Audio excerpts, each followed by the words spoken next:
Voilà, alors, si je veux modifier la couleur du caractère des sous-titres, ben oui, je peux retourner dans titre de second niveau.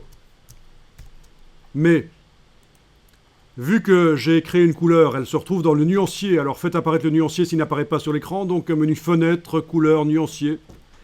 Fenêtre, couleur, nuancier.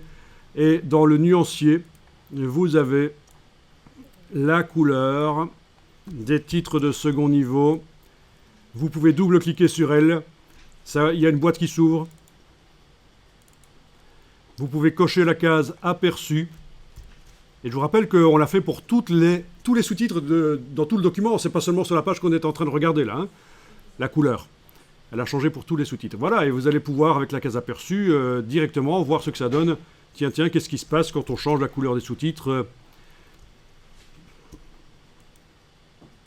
Ok, si vous avez trouvé une couleur qui vous plaît, superbe.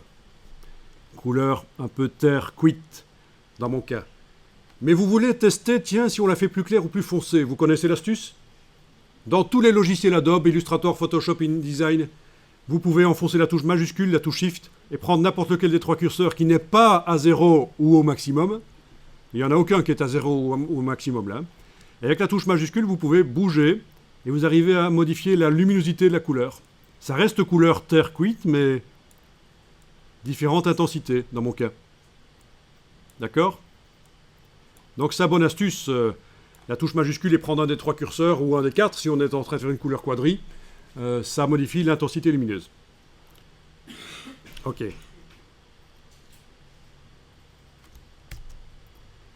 Autre chose, si je veux du gris, je vais redouble-cliquer sur la couleur, je vais mettre les curseurs à fond, ça fait du blanc, bon, les sous-titres ne sont plus visibles du coup. Hein. On voit encore les petits points qui indiquent les espaces, parce qu'on a demandé d'afficher les caractères masqués, c'est dans le bas du menu texte. On a demandé d'afficher les balises quand on est en affichage normal.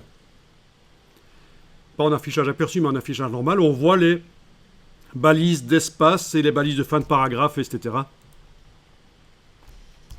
Donc voilà, les titres sont en blanc. Alors, il faudrait peut-être mieux que je mette 240 partout. Voilà. Ensuite, avec la touche majuscule, je peux bouger les trois curseurs et je décide de l'intensité de gris. Vous voyez, quand on a les trois lumières rouge, vert, bleu en même temps à quantité égale, ça fait du gris. C'est comme ça qu'on fait du gris avec du RVB.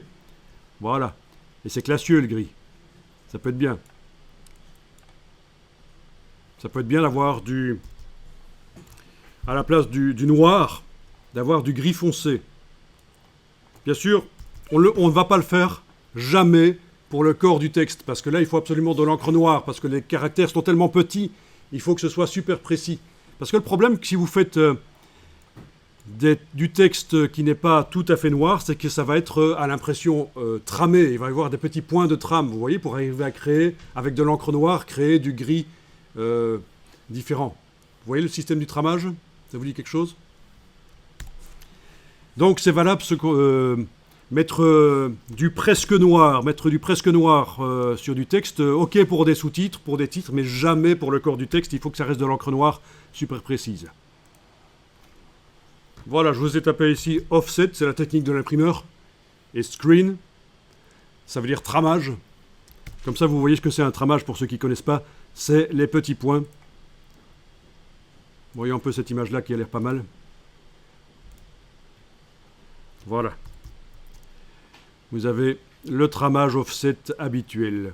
Alors sur l'imprimante jet d'encre, c'est un tramage aléatoire et rarement on le trouve en impression chez l'imprimeur, mais c'est vraiment extrêmement rare.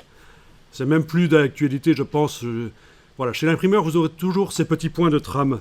Voilà, c'est ça le problème quand vous mettez. Si vous mettez votre corps du texte autrement qu'en noir, vous le mettez en gris foncé, il va devenir grumeleux à cause des points de trame qui vont essayer de recréer les gris. Ok.